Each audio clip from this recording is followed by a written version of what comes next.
Eles vão fazer isso no geral, o que eu pensei de programação, né, coisa e tal, ficou meio que evidente na fala de todo mundo aqui, né, meio que um motivo comum a todos aqui de buscar o minicurso é justamente pela ausência desse tipo de discussão nas grades curriculares convencionais dos cursos, né, de direito. Sejam os que já se formaram, sejam os que, né, que estão ainda aí na graduação e coisa e tal. E, de fato, essa é uma lacuna que, não lembro quem foi que falou, alguém comentou que ela é proposital, né? Ela não se dá por um mero descuido, né, e coisa assim. Até gosto mesmo de uma introdução do livro do Michel Miali, né, não sei se vocês conhecem, é até uma boa referência a quem tiver interessado aí nessas introduções ao estudo do direito vinculado ao marxismo, que é um autor francês, que foi um dos grandes influenciadores do movimento de direito alternativo no Brasil, Michel Mihaly, escreveu esse livro aí que influenciou vários autores, né, no Brasil em termos de movimento de teoria crítica do direito, que na introdução desse livro, na introdução crítica ao estudo do direito, ele fala sobre o que ele faz uma discussão sobre introduções, né, e como é em geral o formato de introdução ao estudo do direito nos cursos, né, aquela coisa bem cartesiana, né, o que é norma, o que é lei, o que é Estado, isso e aquilo, às vezes também isso é estudado na disciplina de teoria geral do Estado, coisa e tal, mas é aquela coisa bem manualesca, né? E o Michel Miali faz, em cima disso, em cima do que se tem escrito de tradição, de introdução ao estudo de direito, coisa e tal, ele faz uma discussão muito interessante, que é, eu tenho até esse livro, eu vou colocar no Drive, que aí todo mundo tem acesso, é bem interessante mesmo. Ele faz uma reflexão sobre introduzir, o que é introduzir, né? E quando você está introduzindo qualquer pessoa, qualquer área do conhecimento, ou mesmo quando você. E aí ele faz uma analogia que é ótima, que eu gosto bastante, que é de quando você está apresentando a sua casa, ou sei lá, você é um corretor de imóveis e está apresentando o imóvel a alguém, obviamente você vai tentar mostrar os melhores, né? Os melhores cômodos daquele espaço, e vai omitir uma fissura em algum cômodo, uma infiltração, isso e aquilo, né? Esse tipo de situação ocorre, porque justamente a gente quer apresentar aquilo que nos convém, né? E convém de acordo com os nossos interesses, coisa e tal.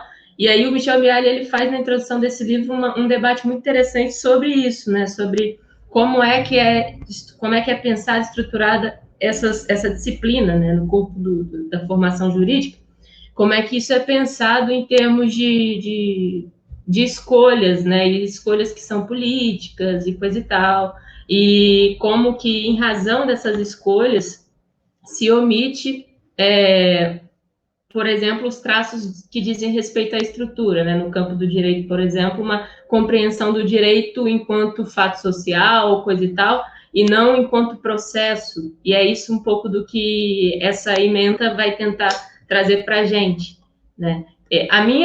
O meu intuito inicial, eu refiz essa ementa diversas vezes. Eu comecei num primeiro momento, eu havia optado por começar já pela leitura do capítulo 24 do Capital, junto da Virginia Fontes também, né? Mas aí eu preferi inverter justamente para fazer um debate mais aberto no início, que fundamente o porquê dessa escolha de discutir direito sob a ótica da crítica marxista, né? Por quê? E por que é importante que a gente se preocupe com esse tipo de coisa hoje? Principalmente porque a gente está vivendo, né, num momento onde o negacionismo, o obscurantismo e entre, né, o avanço do neoconservadorismo nos exige que a gente fundamente cientificamente, né, e de forma qualificada os motivos das nossas escolhas. A gente tem debatido muito isso, os pesquisadores do programa, né, principalmente os que se vinculam à tradição marxista, tem debatido muito isso no programa, da necessidade da gente entrar no campo da teoria, né, do debate acadêmico, mas não só, com um debate mais qualificado e coisa e tal. Então, eu preferi dar um passo atrás e iniciar o primeiro encontro falando sobre ética, economia e direitos, justamente para fundamentar o porquê dessas escolhas e por que seria interessante esse tipo de abordagem, né? Que, como já entendemos até aqui, não é hegemônico, não é algo, né, popularizado no ramo do direito, coisa e tal. E os espaços que ocupa geralmente são esses, né, de grupos de pesquisa e diante de iniciativas que não são numerosas, né, de professores que, enfim, pesquisam na área e coisa e tal, e depende também muito do perfil do curso.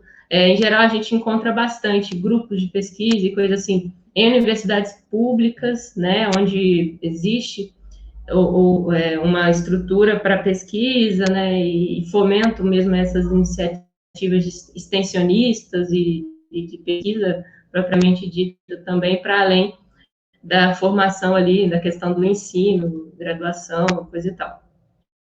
Enfim, e aí eu preferi dar esse passo para trás, né, para a gente discutir ética, economia e direitos, e depois, no segundo encontro, inclusive, não foi por um acaso que eu coloquei dessa forma que foi colocada.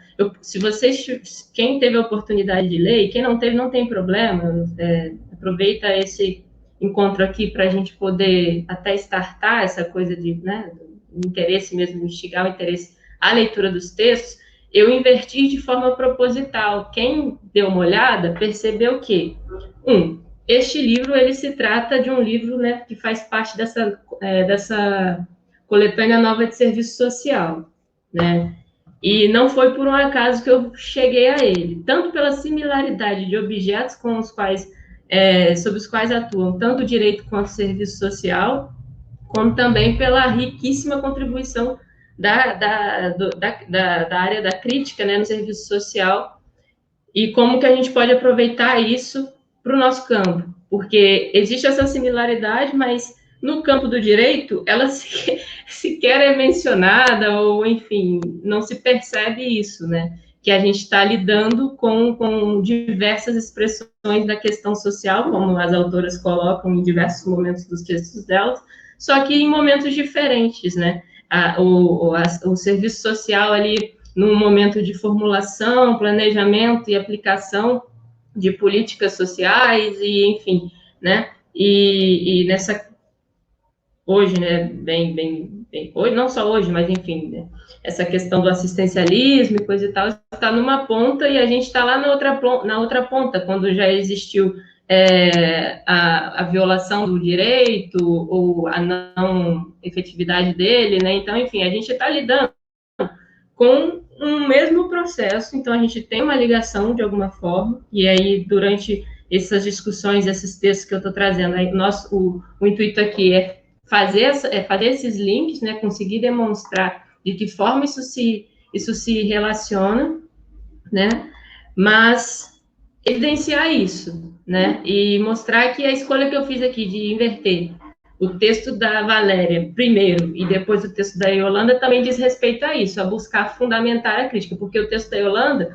ela já entra no debate sobre direito social, já vem trazendo diversas referências que, nesse primeiro momento, não é necessário que a gente tenha, porque a ideia é trazer, né, esses fundamentos da teoria marxista, né, para a leitura do direito ao longo dos encontros. Então, assim, sem pressa, talvez quem não tenha tido acesso, né, a outras referências antes e pegou o texto da Yolanda Guerra, por exemplo, para ler, o que eu coloquei como texto complementar, talvez fique um pouco assustado, porque não entendeu muito das referências, mas relaxa e vai seguindo o fluxo do curso, né? O que interessa aqui, o que me interessou foi justamente essa questão da fundamentação dessa escolha que está colocada aqui. No segundo momento, a gente vai, né, já passando pelo texto das duas, a gente vai entrar numa discussão sobre o que por que economia, política e direito, né? Por que esse debate e como visualizar o direito através dessas lentes. Eu coloquei mais textos aqui, né? Mas o principal, e o que eu acho que vai apresentar bem os termos gerais da crítica marxista ao direito é o do Alisson Mascaro, né? Que é professor da USP, né? Vinculado mesmo a um círculo de interpretação do direito né, dentro do marxismo, né, de tradição ali, que vai buscar referência no Pachucanes, né, não tanto no Stuttgart, embora existam ali também autores que vão fazer alguns estudos sobre o Stuttgart, mas Stuttgart e Pachucanes, né, para quem não sabe, são autores marxistas, na realidade, autores do período soviético, foram juristas, né, e atuaram ali durante o período revolucionário, coisa e tal, e formularam, em termos de crítica, né, marxista ao direito, pensando, né, era um debate em processo, né, então, assim, muitas coisas ali, muitas pessoas acabam lendo como, sei lá, é assim assado, e não é assim assado, estava assim assado, eles estavam tentando compreender, né, e formular alguma coisa, né, em termos de crítica marxista e contribuição para a formulação de uma outra coisa a partir daquele acúmulo todo ali. Mas não existe nenhum tipo de, a meu ver, né, na leitura de alguns outros professores também, não existe determinismos naquelas interpretações. E no caso do Pachucanes, por exemplo, quer dizer, no caso do Mascaro, o Mascaro faz parte desse círculo de intérpretes do Pachucanes no Brasil, que tiveram ali também influência e orientação mesmo do Márcio Bilharinho Neves, Márcio Bilharinho Naves, que é um autor que tem um livro escrito sobre, um livro, assim, tipo guia de leitura, né, para a leitura desse livro do Pachucanes, né, Teoria Geral do Estado, quer dizer, Teoria Geral do Direito e Marxismo. É um livro que eu recomendo também, e tenho em PDF, vou colocar lá no Drive. Vou colocar, assim, esses livros que eu estou citando como recomendação, eu vou jogar como recomendação, assim, na legenda, para vocês se identificarem e não ficarem perdidos. Mas, enfim, Márcio Bilharinho Naves influenciou esse círculo uspiano, né, que a gente chama, de intérpretes do direito, que vão se vincular muito à perspectiva do Pachucanes, até mesmo de Althusser, acerca dessa leitura, né, marxista do direito, que é uma entre outras tantas possíveis dentro do marxismo. Isso é importante que fique claro também, e isso vai ser evidenciado no decorrer do estudo. Aí eu trouxe como complementar um texto da Sofia Manzano, né, de um livro que é excepcional. A Sofia Manzano é economista, ela tem um livro escrito chamado Economia Política para Trabalhadores, é bem introdutório, né, mas ao passo em que é introdutório, ele não deixa de ser denso, né, ele consegue simplificar sem reduzir, e eu acho isso muito importante, porque não perde a densidade necessária que o debate exige, né, e ao passo em que ela é extremamente didática. Até é um livro, assim, para se ter para a vida. Eu recomendo esse livro. Eu enviei aqui, que tem que ficar claro, porque eu coloquei as páginas relativas à edição recente, que é a edição que foi lançada em 2019. Foi reeditado, foi atualizado.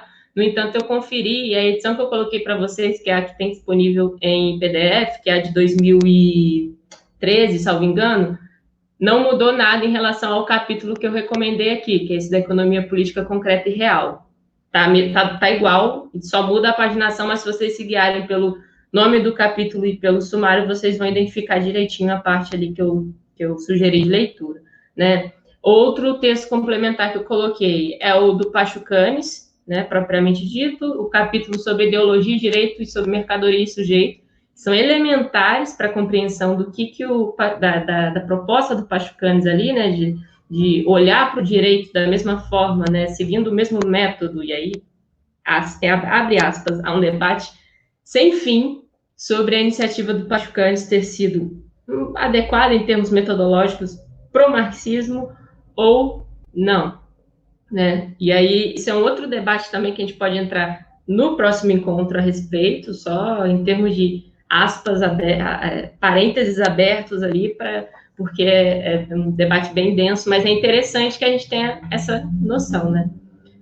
Enfim, esses capítulos do livro do Pachucanes, eles são elementares, porque os primeiros, justamente, nos primeiros capítulos, justamente, o Pachucanes está explicando método, né? Explicando teoria, falando uma visão mais geral, uma interpretação dele a respeito da teoria geral do direito. Ele vai bater na questão do neocantismo, ele vai discutir e se defrontar ali com as teses, por exemplo, de Kelsen, né? Entre outros juristas e coisa e tal, que fazem parte dessa tradição neocantista, né, no direito, a ideia de teoria pura do direito, essas coisas todas. E Kelsen também, até faço aqui até o meia-culpa, vamos assim dizer, de que Kelsen é um autor muito incompreendido, até por mim, né? A gente acaba que fica com aquele básico, assim, que estuda no curso de Direito, que esse, sim, a gente acaba vendo, a gente não vai ver Marx e etc., mas a gente acaba vendo, né, quase que inevitavelmente Kelsen em diversos momentos, né? O Kelsen da teoria pura,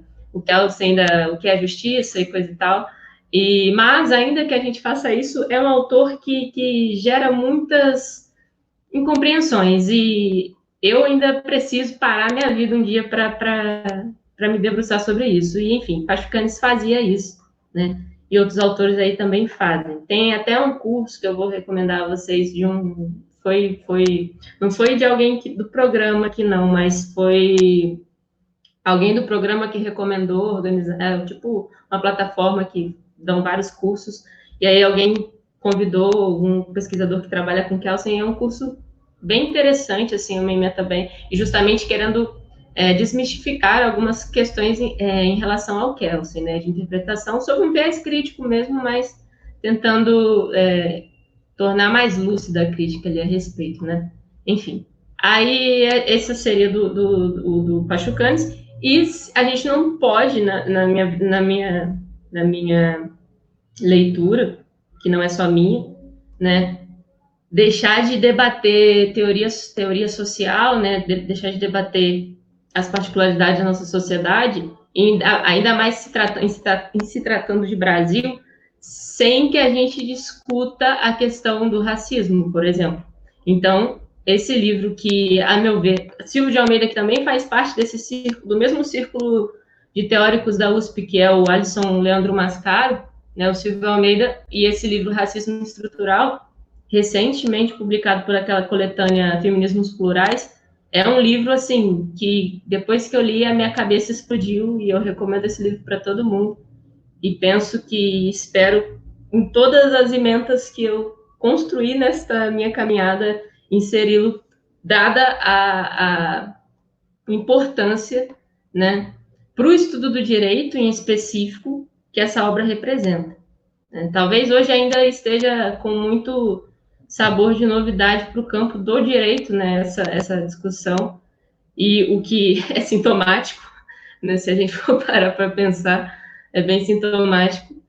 E, no entanto, penso eu que em algum momento essa obra vai ser reconhecida como sei lá, um dos livros necessários à ementa básica dos cursos, assim, e espero que isso aconteça.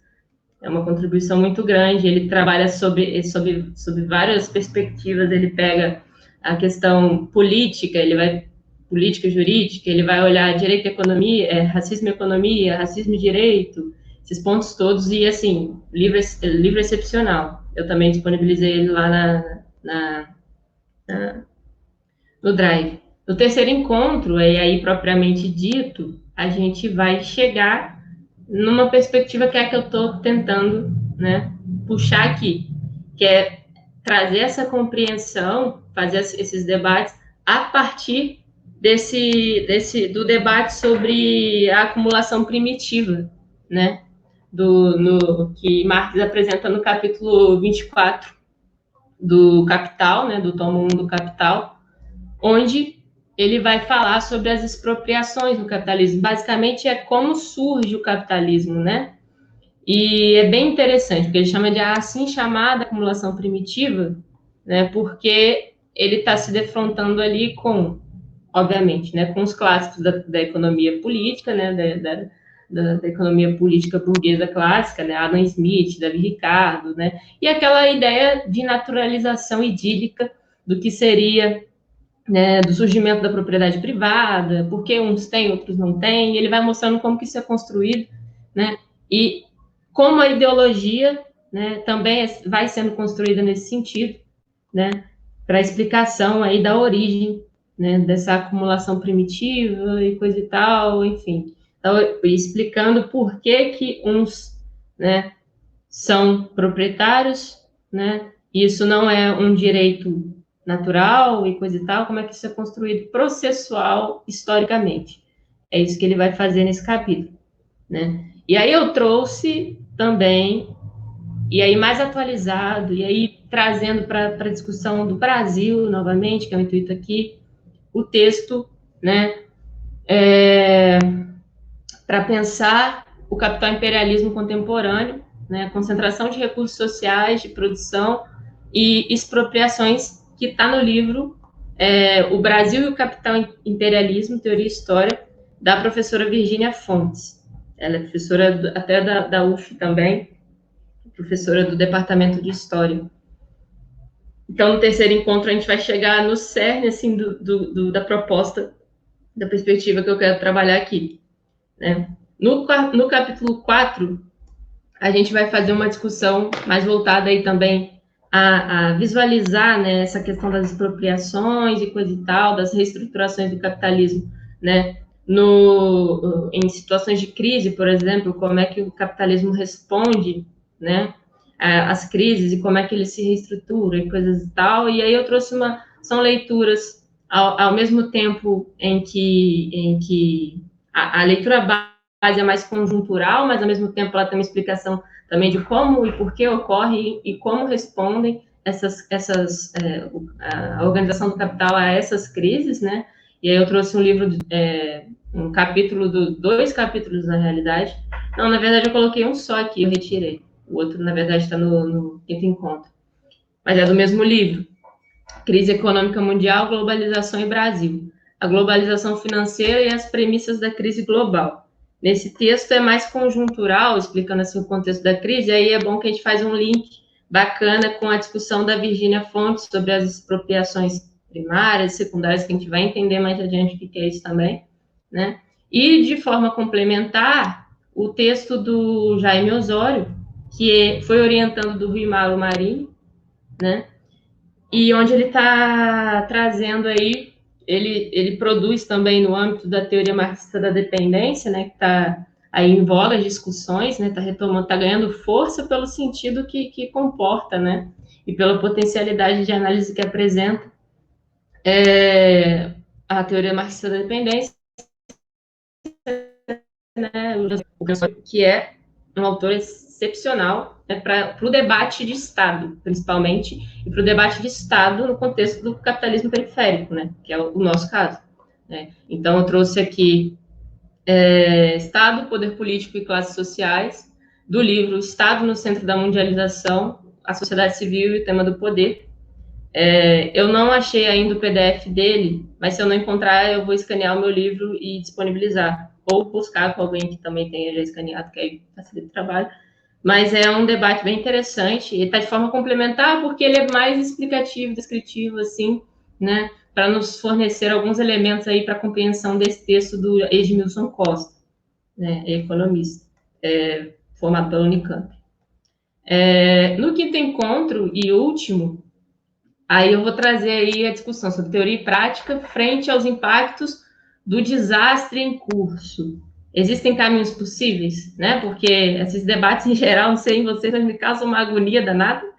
Em algum momento você fica, socorro, para onde vamos, onde estamos, o que fazer, né? Então, eu vou trazer 2 capítulos do livro do Edmilson, onde ele está falando, né, do comportamento aí dessa forma contemporânea do capitalismo, né? Capitalismo contemporâneo, imperialismo e agressividade, onde ele vai expor aí todo um curso de 3 décadas, né? Esse livro é de 2013, salvo engano, até não está tão atualizado, ele até lançou agora um livro esse ano até, foi esse ano, acho que foi esse ano, atualizando essa discussão, onde ele também está discutindo crise, mas com dados mais recentes, né, desse movimento aí.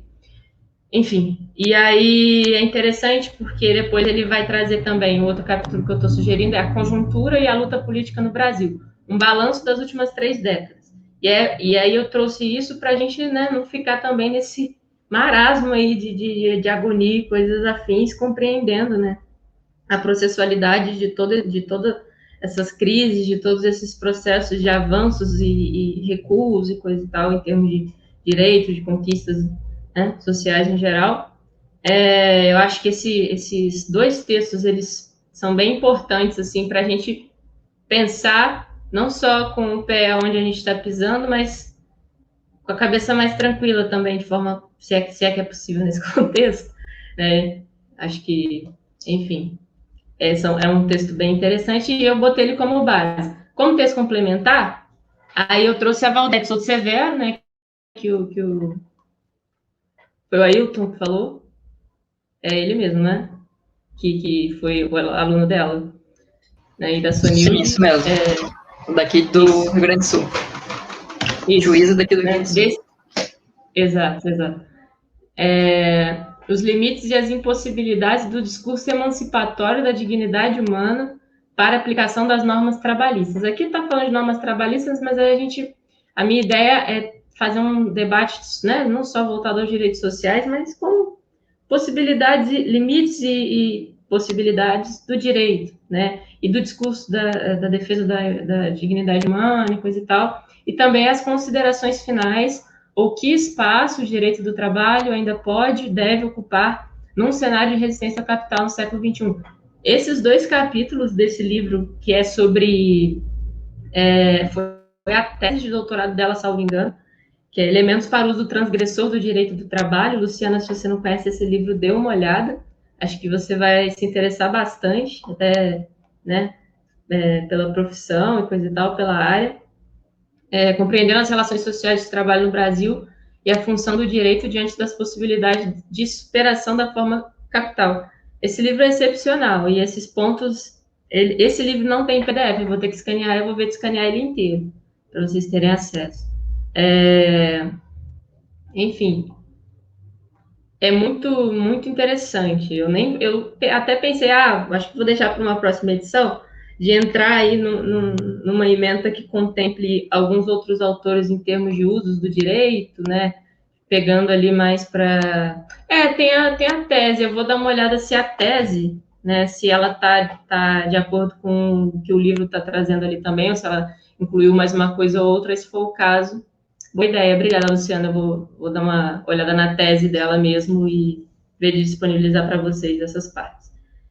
Enfim, numa outra oportunidade eu vejo de entrar aí mais nesses usos táticos do direito e coisa e tal, mas a princípio é fazer essa aproximação, oportunizar essa aproximação, né, na realidade, e conseguir formular aí alguns elementos para a gente começar a caminhar e fazendo essa troca de compreensão do direito a partir da crítica marxista, né, à economia política.